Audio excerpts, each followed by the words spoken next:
Good morning viewers, welcome to our new blog of traveller Arka. আজকে আমাদের দারিংবাড়ি ট্যুরের second দিন। আমরা তো কালকে দারিংবাড়ি রাত্রেবেলা চলে এসেছিলাম, আপনারা তো দেখেই ফেলেছেন। এখন চলুন আজকে দারিংবাড়ির ট্যুরটা মানে কোথায় কোথায় আপনারা সাইট সিন করবেন সেই যে জায়গাগুলো আপনাদের ঘুরে দেখাচ্ছি। চলুন তাহলে আমাদের সাথে বেরিয়ে পড়ুন। আমাদের এই হোটেল থেকে বেরিয়ে একটু দারিংবাড়ি, এখন বাজে সকালবেলা 6টা, একটু ভাবলাম একটু হাঁটাহাঁটি করে আসি। ভিউয়ার সূর্যটা ওখান থেকে উঠছে, দেখুন পাহাড়ের মাঝখান থেকে, দারুণ লাগছে কিন্তু।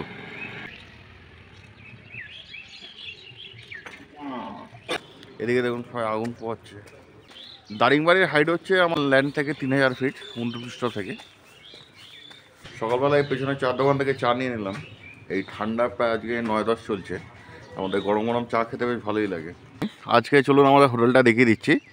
এই রানী দুর্গা রেসিডেন্সি, এটাই হচ্ছে আমাদের হোটেল আজকে, মানে আমরা এই হোটেলেই উঠেছি। এই হোটেল, আর দেখুন এই হোটেলে আবার টেন্টও আছে। আর এই বিল্ডিংয়ে হচ্ছে নর্মাল রুমগুলো, এটা হচ্ছে আমাদের রুম।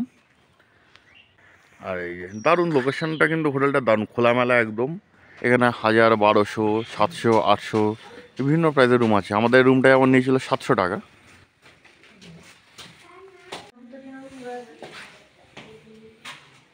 ভিউয়ার্স, আমরা যাত্রা শুরু করলাম আমাদের দারিংবাড়ির সাইট সিনের উদ্দেশ্যে। আজকে আমরা পুরোটা দিনেই দারিংবাড়ি সাইট সিন করবো।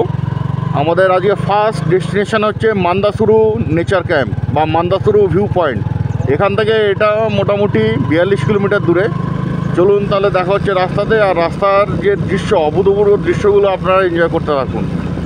আর অবশ্যই আমাদের চ্যানেলটিকে লাইক এবং সাবস্ক্রাইব করবেন যদি ভালো লাগে থাকে ভিডিওটি। দারিংবাড়ি হচ্ছে এই যে আমরা এখন ক্রস করছি, এটা হচ্ছে মেন জংশন। এই সামনে যে মোড়টা আসবে ওখান থেকে আমরা ডান দিকে চলে যাব। আমরা এখন এখান থেকে ডান দিকে চলে যাব মান্দাসুরু ভিউ পয়েন্টের দিকে।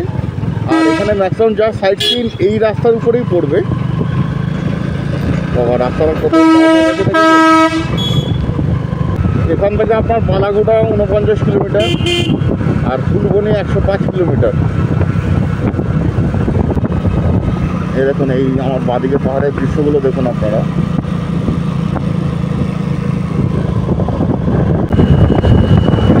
আর এই দেখুন ডান দিকে পাহাড়ের শাড়িটা, বাহ দারুণ লাগছে। কে বলবে এটা যে উড়িষ্যা।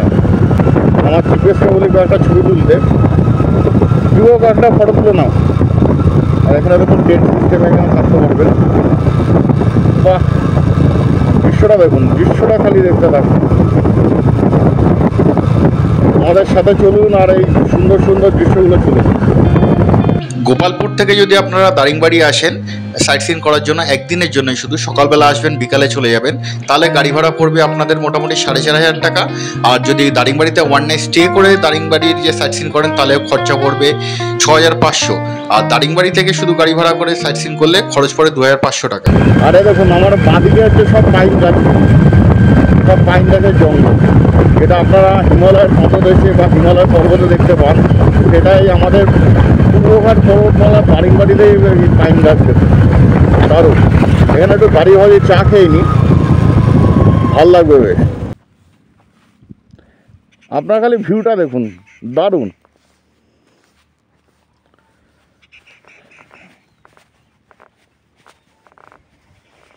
দেখছেন এর ভিউয়ের কোনো তুলনা হয় কি বলুন?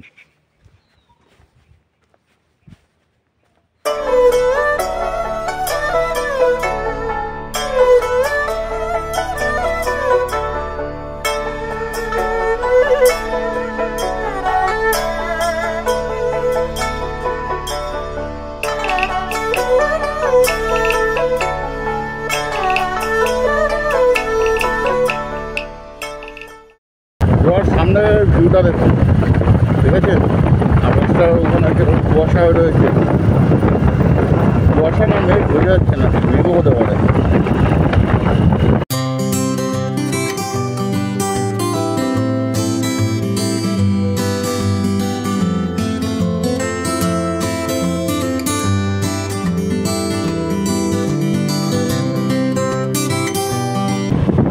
সামনে একটা টোল গেট আছে 1 কিলোমিটার। দারুণ রাস্তা। এরকম রাস্তা সত্যি যদি হয় মানে যে কোনো আপনার ভাবুন টোল দিতে কী প্রবলেম আছে, সুন্দর রাস্তা, ও দারুণ।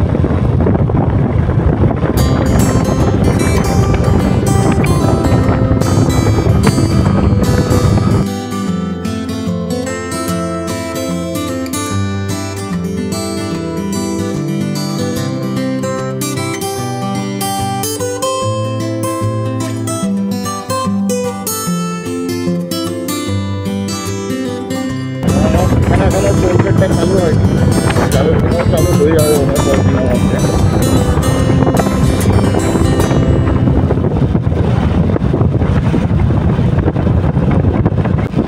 ভিউয়ার্স, আমরা চলে এলাম এই সিমন বাড়িতে। এই সিমন বাড়িটা মনে রাখবেন, এই সিমন বাড়ি থেকে মান্দাসুরু যাওয়ার জন্য আপনাদের বাঁদিকে যেতে হবে, সরি ডান দিকে যেতে হবে। আর এই রাস্তাটা NH59 ডান দিকে চলে যাচ্ছে সোজা। এখান থেকে মান্দাসুরু 27 কিলোমিটার। আমরা ন্যাশনাল হাইওয়ে 59 ছেড়ে দিলাম, এবার স্টেট হাইওয়েতে ঢুকলাম। এটা স্টেট হাইওয়ে, এটা বোধ হয় 3 যত সম্ভব। দেখুন মুরগিটা দৌড়ে দৌড়ে আসছে বাবা। ভিউয়ার্স, এখানে কোনো রোদ নেই, কি ঠান্ডা লাগছে।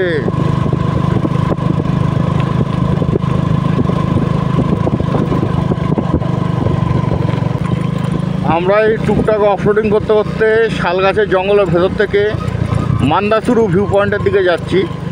রাস্তাটা তৈরি হচ্ছে বলে খারাপ আছে, আপনারা ইন ফিউচার যখন আসবেন তখন রাস্তাটা ভালো পেয়ে যাবেন। যা চড়া রাস্তা হচ্ছে দেখছি, খুব ভালো রাস্তাই তৈরি হবে। আর দেখো সূর্যের আলোটা কীরকমভাবে পড়েছে জঙ্গলের ভেতর থেকে।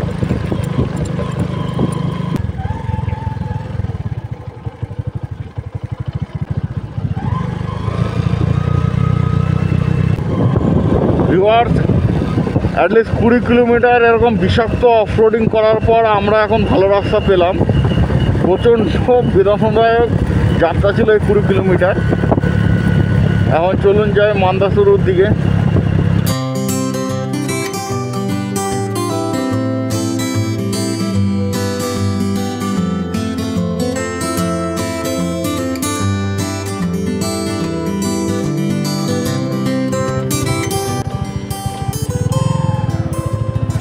মান্দাসুরু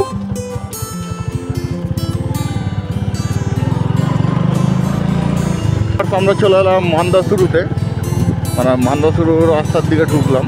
আর কিছুটা গেলে মান্দাসুরু ভিউ পয়েন্ট পাবো। ভিউয়ার্স, আমরা এই অফরোডিং করে করে চলে এলাম এই মান্দাসুরু ভিউ পয়েন্টের গেটে। এই যে পেছনে দেখতে পাচ্ছেন মান্দাসুরু ভিউ পয়েন্ট। এখন চলুন ভেতরে যাই, ভেতরে গিয়ে দেখি কি কি দেখতে পাই আমরা। এটা হচ্ছে মান্দাসুরু ভিউ পয়েন্টের গেট। দেখুন সুন্দর বেশ সাজানো গোছানো পার্ক। এটা এর ভেতর থেকে গিয়ে ভিউ পয়েন্টে যেতে হবে। কি গো, কেমন লাগছে ঘুরতে? ভালোই লাগছে। সকাল 7টার সময় বেরিয়েছি, এই এতক্ষণে আসলাম। এখানে থাকার জায়গাও আছে আর ক্যান্টিনও আছে মনে হচ্ছে, ডাইনিং হল।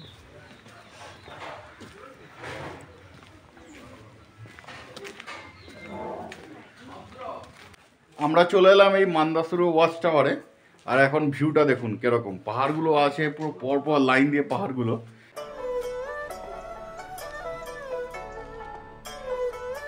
এই দেখুন ভিউটা দেখেছেন, সূর্যটা এখন উল্টো দিক দিয়ে আসছে বলে কত পরিষ্কার দেখতে পাচ্ছেন আপনারা।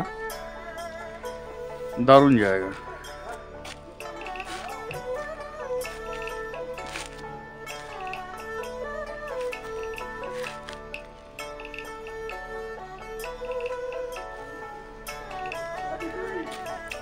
আর দূরে একটা পাহাড় দেখতে পাচ্ছেন, ওটা কোনো গাছপালা নেই, ওটাকে ম্যাগনেট হিল বলে বা ন্যাড়া পাহাড় বলে। দূরের দিকে এলে ওই জায়গাটা পরিষ্কার দেখা যেত, যেহেতু এখন সকালবেলা সূর্যটা ওদিকেই আছে, অতটা পরিষ্কার দেখা যাচ্ছে না।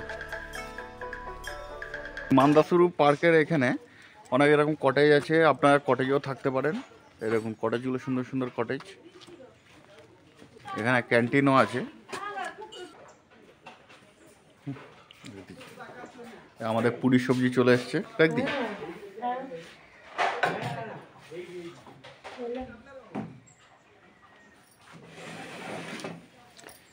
আমাদের আজকে মেনুতে আছে পুরি, সবজি, উত্তাপাম আচ্ছা, উপমা। ভালো টেস্ট আছে। ঘুগনি। ভিউয়ার্স, আমরা এই মান্দাসুরু ভিউ পয়েন্ট থেকে এখন আবার চলে যাচ্ছি দারিংবাড়ির দিকে। ওখানে এবার বাকি যে সাইট সিন, যেমন লাভার্স পয়েন্ট আছে, তারপর যে কফি গার্ডেন, তারপরে সুসাইড পয়েন্ট, ওগুলো আমরা দেখবো এখন। আমরা মান্দাসুরু ভ্যালি থেকে প্রায় 20 কিলোমিটার চলে এসেছি। আর এখন আমরা যে রাস্তা দিয়ে এসেছিলাম ওই রাস্তা দিয়ে ফিরছি না দারিংবাড়ি, আমরা একটা অন্য রাস্তা নিলাম। মান্দাসুরু থেকে আর 20 কিলোমিটার আসার পরে বাঁদিকে একটা রাস্তা ঢুকে যায়, যে রাস্তাটা ভালো কন্ডিশনে আছে। এই রাস্তা ধরে আমরা এখন যাচ্ছি দারিংবাড়িতে। আর এই রাস্তার ভিউটা আরও ভালো।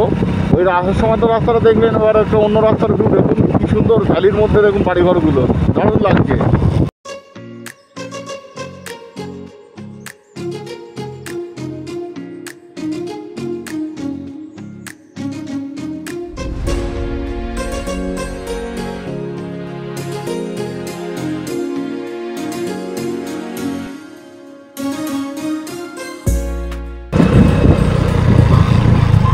আমরা ওই রাস্তাটা থেকে আমাদের হোটেলের সামনে চলে এলাম।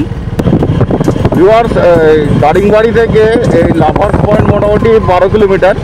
এই সকালবেলা যেটা আমরা এই সিমনবাড়ি এসেছিলাম, আমরা তো তখন যাওয়ার জন্য ডান দিকে চলে গেছিলাম।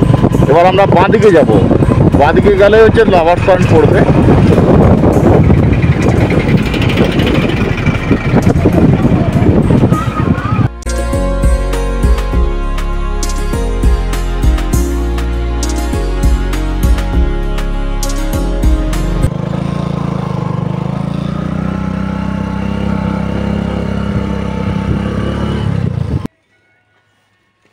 না, এই লাভার্স পয়েন্টে ঢোকার জন্য, লাভার্স ভিউ পয়েন্টে ঢোকার জন্য আপনাদের 10 টাকা করে গাড়ি পার্কিং দিতে হবে। এছাড়া আপনাদের লোকে যদি হেঁটে ঢোকে কোনো এন্ট্রি ফি নেই, অনলি পার্কিং চার্জটা নেয় 10 টাকা করে টু হুইলারের জন্য। এই চলে এলাম লাভার্স পয়েন্টে। এখানে খুব সুন্দর একটা ছোট্ট নদী আছে। এখন চলুন লাভার্স পয়েন্টের যে বিউটিটা, যে নদীটা আছে, নদীটা আপনাদের দেখাই। এই পেছনে বয়ে যাচ্ছে দেখছেন নদীটা কলকল করে। যাই চলুন কাছে গিয়ে দেখি।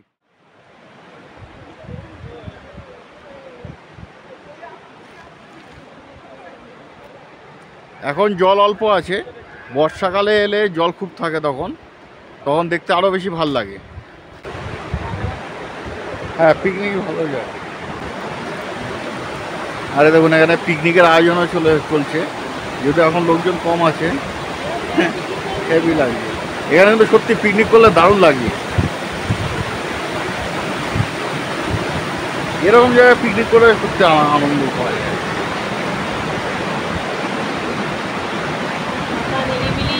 একদম জল আছে, এই করো।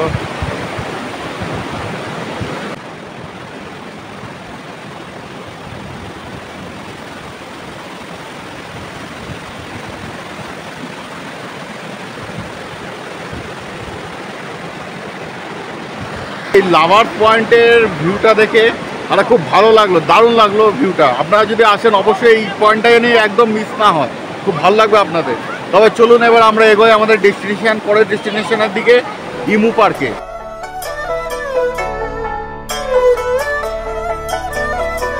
ভিউয়ার্স, আমরা লাভার্স পয়েন্ট থেকে চলে এলাম এই ইমু পার্কে। এই ইমু পার্কে এখানে টিকিট কেটে আমাদের এন্ট্রি করতে হবে। চলুন, আমার টিকিট কত করে নেয় দেখুন। টিকিট কত করে? 10 টাকা করে টিকিট। আর লাভার্স পয়েন্ট থেকে মনে হয় 2 কিলোমিটারের রাস্তা। আপনার জাস্ট লাভার্স পয়েন্ট থেকে বেরিয়ে আবার যে রাস্তা দিয়ে এসেছিলাম ওই রাস্তা দিয়ে ফেরার পথেই 2 কিলোমিটার পরেই আপনার ইমু পার্ক পড়বে।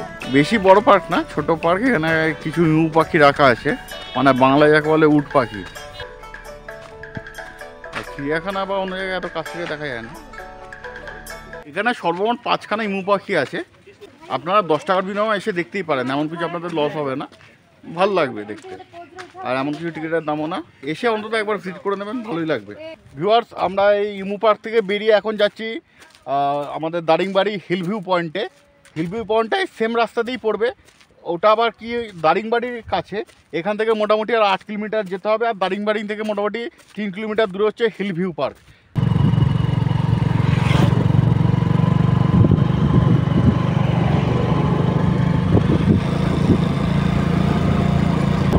ভিউয়ার্স, আমরা দারিংবাড়ি হিলভিউ পার্কের রাস্তায় ঢুকে পড়লাম। আর এই হিলভিউ এই পয়েন্টটাকেই বলা হয়ে থাকে উড়িষ্যার কাশ্মীর। এখান থেকে দেখতে পুরো একটা পর্বত শ্রেণীর মতো লাগে পাহাড়গুলোকে দেখতে, তাই জন্য।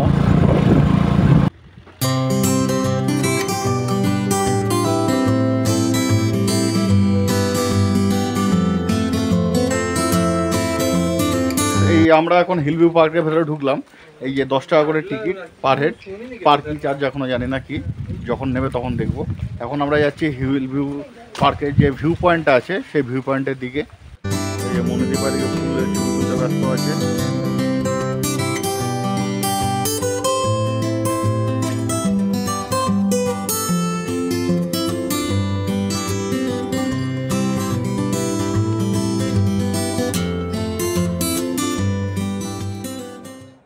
ভিউয়ার্স, এখন আমরা চলে এসেছি হিলভিউ পার্কের ভিউ পয়েন্টে।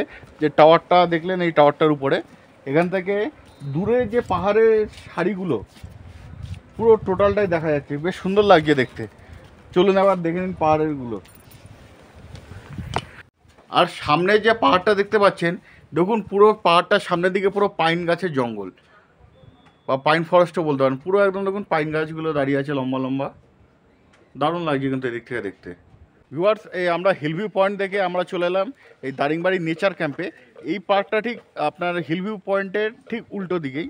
এটার 15 টাকা করে টিকিট। আমরা টিকিট কেটে এখন ভেতরে যাচ্ছি।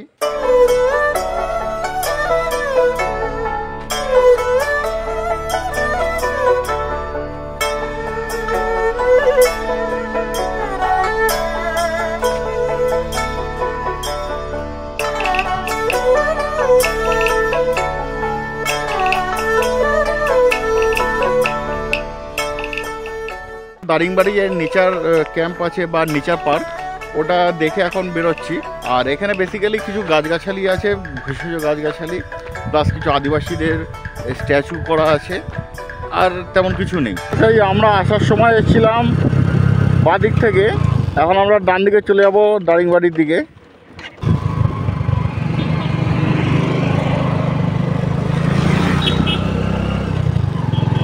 আমরা যে দারিংবাড়ি মোড়টা আছে, মোড় থেকে তারপরে আমরা অন্যদিকে চলে যাব। চলুন গিয়ে দেখাচ্ছি কোন দিক দিয়ে যেতে হবে। এখন আমরা এখান থেকে বেরিয়ে যাব হচ্ছে কফি গার্ডেনে, যেখানে কফি আর গোলমরিচের প্ল্যান্টেশন হয়, সেখানে আমরা এখন যাব। এই এটা হচ্ছে দারিংবাড়ি মোড়। এই দারিংবাড়ি মোড়ের সোজা গেলে আমরা কফি গার্ডেনে যাব। ডান দিকে যে রাস্তাটা চলে যাবে ওটা হচ্ছে সানসেট পয়েন্ট, আর এই বাঁদিকের রাস্তাটা যাচ্ছে হচ্ছে আপনার ব্রহ্মপুরের দিকে। আমরা মনে হয় কফি গার্ডেনের এখানে পৌঁছে গেছি। সামনে মনে হচ্ছে টুরিস্ট গাড়িগুলো আছে, মনে হচ্ছে ওটাই কফি গার্ডেন। আমরা চলে এলাম দারিংবাড়ি কফি প্ল্যান্টের এখানে। আর এই পেছনে দেখুন, এই যে দেখেছেন কত রকমের মশলা বিক্রি হচ্ছে, এখানে সব মশলা পাওয়া যায়।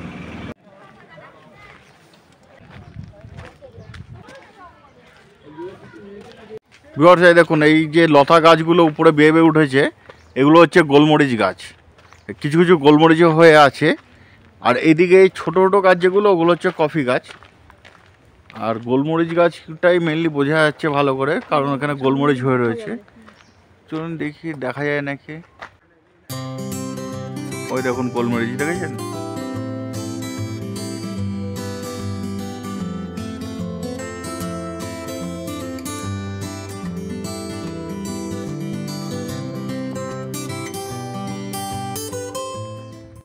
দেখতে একটা হাতের কাছে কফি দেখতে পেয়েছি, কিন্তু কফিটা তুলবো না, আপনাদের কফিটা একটু দেখাই কিরকম দেখতে কফি।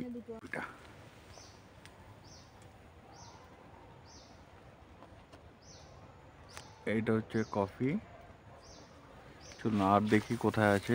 মনোদীপা দেখতে পেয়েছি ওদিকে, হ্যাঁ এইদিকে দেখুন, এই যে আর দুটো কফি। দেখুন একটা ডালে কতগুলো কফি হয়ে রয়েছে, দেখেছেন। আর ওই দেখুন ওদিকে লাল হয়ে রয়েছে আরো। চলুন দেখাই আপনাদের। এই দেখুন এই যে কফি, ভিতরে প্রচুর কফি হয়ে রয়েছে। না, অনেকগুলো কফি দেখতে পেলাম। মনিদীপা দু একটা কফি তুলেও নিয়েছে, ওটা উচিত না। আপনারা যদি কেউ আসেন কোনো সময় কফি এভাবে তুলবেন না, এতে গাছের ক্ষতি হয়। চলুন এবার এই দিকটায় কী আছে একবার দেখে নিন। ও এদিকে শেষ হয়ে গেছে রাস্তা। এই পেছনে হচ্ছে কফি বাগান, আর এই সামনের দোকান থেকে এই বাগানের এই কফি খাচ্ছি। কফিটা খেয়েছি আগে এক কাপ, এটা সেকেন্ড কাপ চলছে। দারুণ কফিটা ছিল, সত্যি খুব ভালো। আপনারা এসে অবশ্যই ট্রাই করবেন এখানকার কফি, ভালো লাগবে। ভিউয়ার্স, কফি প্ল্যান্টেশন থেকে বেরিয়ে আমরা এখন যাচ্ছি নিধুবন্ধা ওয়াটারফলসের দিকে। উচ্চারণটা একটু ফটোমটো। এটা ওই কফি প্ল্যান্টেশন বা গার্ডেন যেটা আছে ওখান থেকে 15 কিলোমিটার ডিস্টেন্স। ওই রাস্তা দিয়ে সোজা যেতে হয়। ওটা আবার আমাদের পাহাড়ের উপর দিয়ে এরকমভাবে উঠে যেতে হচ্ছে। আর রাস্তাটা কি সুন্দর দেখেছেন তো, দারুণ রাস্তা। আর দেখুন পাহাড় কেটে এভাবে রাস্তা তৈরি করা হয়েছে। এই পাহাড়ের কাটিংগুলো দেখুন কি সুন্দর।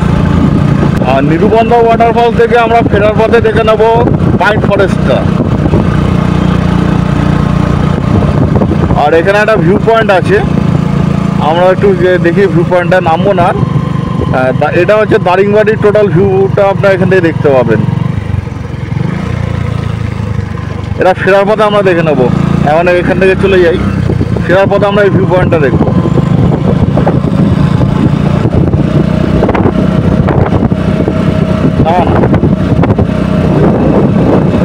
এটা দেখেছেন, একটা পাহাড়কে টপকে না, পাহাড়ের সাইডের রাস্তা না, একটা পাহাড়টা কেটে রাস্তাটা তৈরি করা হয়েছে। পাহাড়ের মাঝখান থেকে রাস্তাটা গেছে।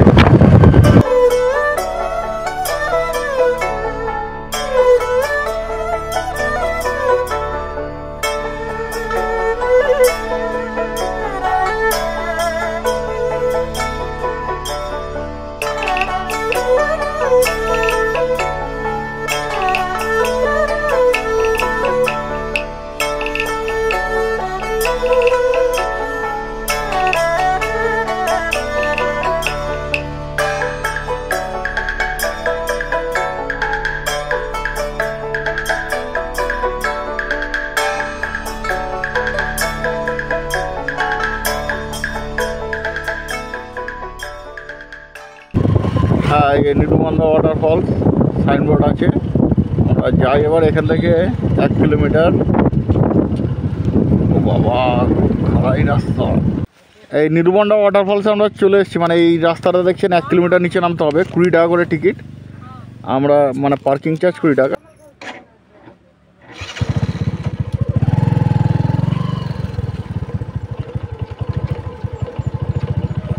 গাড়িটা একদম ফার্স্ট গাড়ি নামাবো।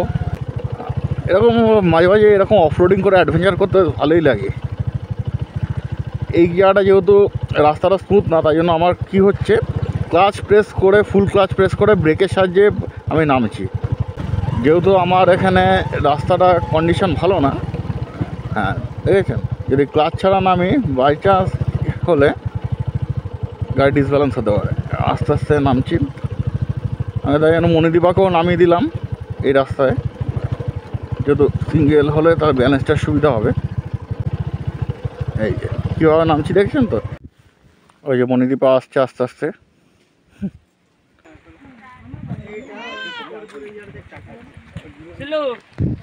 চলে এসেছি নিধুবন্ধা ওয়াটারফলসে।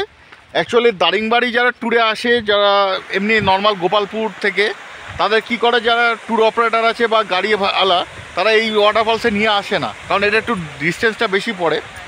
আর এইটা কিন্তু দারিংবাড়ির যে কটা ফলস আছে তার মধ্যে থেকে এই ওয়াটারফলসে সবচেয়ে বেশি ভালো। আর এটা চলুন গিয়ে এবার দেখি। আর ভবিষ্যতে যদি আপনারা কোনো সময় আসেন, অবশ্যই এই ফলসটা কিন্তু আপনার ট্যুর প্ল্যানের ভেতর রাখবেন। সেই আমরা চলে এলাম নিধুবন্ধা ওয়াটারফলসের সামনে। কি দারুণ ফলসটা।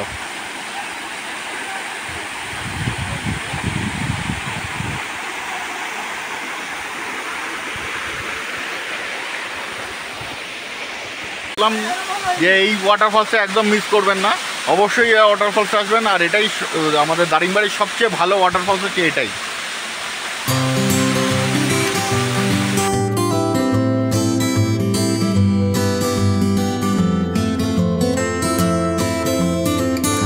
ভিউয়ার্স, এই আমরা ওয়াটারফলসটা দেখে এখন চলে এলাম রাস্তায় আসার সময় যে ভিউ পয়েন্টটার কথা বলেছিলাম, যেখানে আমরা তখন দাঁড়াইনি, ওই ভিউ পয়েন্টটাতে। ওখান থেকে এখন এই ভ্যালির যে সৌন্দর্য দৃশ্যটা এখন আমরা দেখব। এই স্পটটার নাম আমিও ঠিক জানি না, কিন্তু দেখে খুব ভালো লাগলো। সবাই দেখছে এখান থেকে দেখুন রাস্তাটা ঘুরে ঘুরে উপর দিকে উঠছে। দারুণ দৃশ্যটা, দারুণ দারুণ।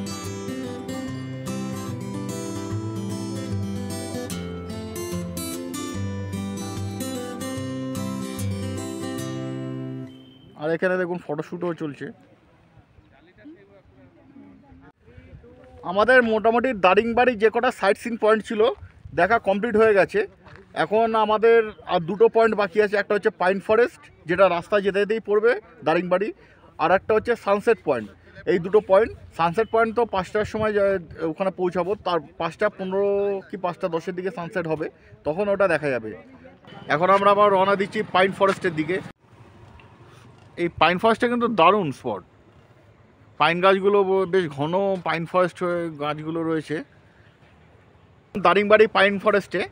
এটা একটা এরিয়ার মধ্যে বেশ অনেকগুলো পাইন গাছ একসাথে আছে, তাই এটাকে পাইন ফরেস্ট বলে। এখানে একটা ভালো ট্যুরিস্ট স্পট, প্লাস এখানে লোকে পিকনিকও করতে আসে। এখানে বিভিন্ন জায়গা দেখছেন লোকে পিকনিক করছে, আর এখানে ক্যাম্প ফায়ারও আপনি করতে পারেন, তবে সাবধানে যাতে গাছে আগুন না লাগে।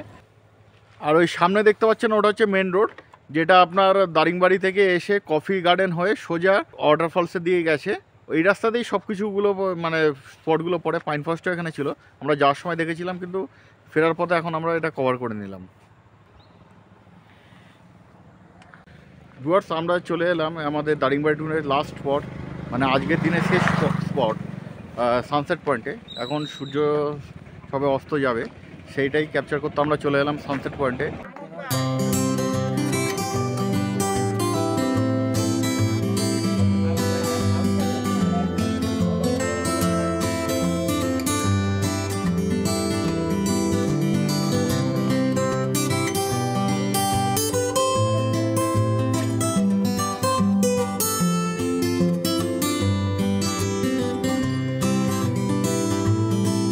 তাহলে আমাদের দারিংবাড়ির আজকের যে সাইট সিনের ট্যুরটা এখানেই শেষ হলো। আর যদি ভালো লেগে থাকে আমাদের চ্যানেলটিকে অবশ্যই লাইক এবং সাবস্ক্রাইব করবেন। আর আপনি এই ভিডিওতে নিশ্চয়ই বুঝতে পারলেন একদিনে কীভাবে টোটাল দারিংবাড়ির যে সাইট সিনটা আছে কভার করবেন। একদিনের মধ্যে টোটাল সব কিছু কমপ্লিট হয়ে যায়। আর যে কটা সাইট সিন আমি কভার করলাম এই কটাই মেন এখানকার সাইট সিন পয়েন্ট, এছাড়া আর কোনো পয়েন্ট সেরকম কিছু নেই। তবে আজকের মতো আসছি, টাটা। আবার পরের ভিডিওতে দেখা হবে আমাদের জার্নি আরাকু ভ্যালিতে। তবে চলুন, দেখা হচ্ছে আবার আরাকু ভ্যালির জার্নিতে। আমাদের হোটেলে এখন রাত্রেবেলা ক্যাম্প ফায়ার করছি। এ দেখুন এখানে আগুন জ্বলছে, আর এই যা ঠান্ডা, একটু ক্যাম্প ফায়ার করে নিচ্ছি, বেশ গাটা গরম হয়ে যাচ্ছে। আর এই দুই দাদার সঙ্গে আছে দেখুন, এই দাদারা আরামবাগ থেকে এসছে। এই দাদার সাথে কথা হলো, দাদাদের সাথে অনেকক্ষণ ধরেই কথা হচ্ছিলো, বেশ ভালো লাগলো দাদার সাথে কথা বলে। এখন আমরা এখান থেকে আগুন জ্বালিয়ে বসে আছি, বেশ ভালো লাগছে। আর এই পেছনে একটা ট্যুর বাস এসছে দেখুন। আমাদের ডিনারটা আজকে রাত্রেবেলা এই বাস ট্যুর পার্টিদের সাথে বেশ ভালোভাবেই হয়ে গেল। বেশ ফ্রাইড রাইস আর চিকেন কষা অনেক দিন বাদে খেলাম, যেহেতু কলকাতা থেকে বেরোবার পর কোনো বাঙালি খাবার পাইনি। এইটা পেয়ে খুব পরম তৃপ্তিতে আমাদের রাতের খাবারটা সম্পূর্ণ হলো।